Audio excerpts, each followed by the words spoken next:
عمو جون سلام. چرا امروز جوابم نمیدی؟ امروز داری میخوری؟ چی میخوری؟ بیا اینجا دخترم، بیا یکم بخور، بیا یکم بخور، بیا دختر خوشگلم، بیا اینم بخور. میاو میاو میاو.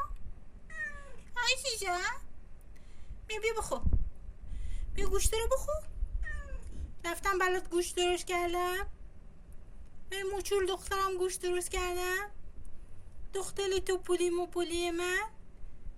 موچول بیا عزیزم، بیا اینجا، بیا گوشت تو بردار.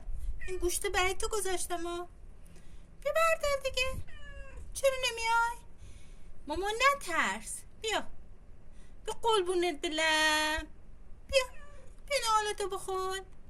بیا نهالتو بخور. بیا اینجا موچول من، دختر خوشگل من. بیا نهالتو بخور. کاریت ندارم ها. بیا اینو بردار. بیا بردار. دوشت دارم. بیا موچول عزیزم، نازم، خوشگلم. چی شد؟ چقدر خوشگله. نگاش کنی موچول قهر کردی؟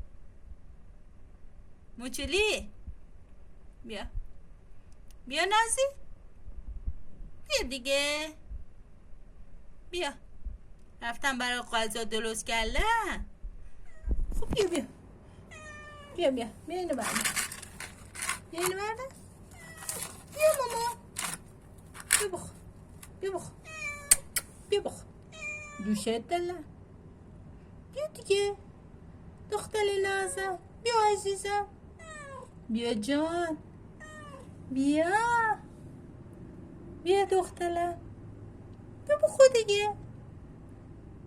بیا جان موچول نگام کن. بیا گوشتو بخور. بیا یه قاصده که خوشگلی هم اومده اونجا. فکر کنم یه خبر خوب میخواد برات بیاره. خبر خوب. موچول بیا عزیزم، بیا بخور. نمیای؟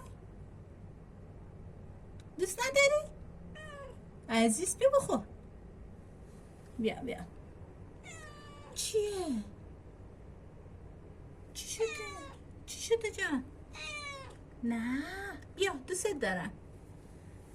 آفرین.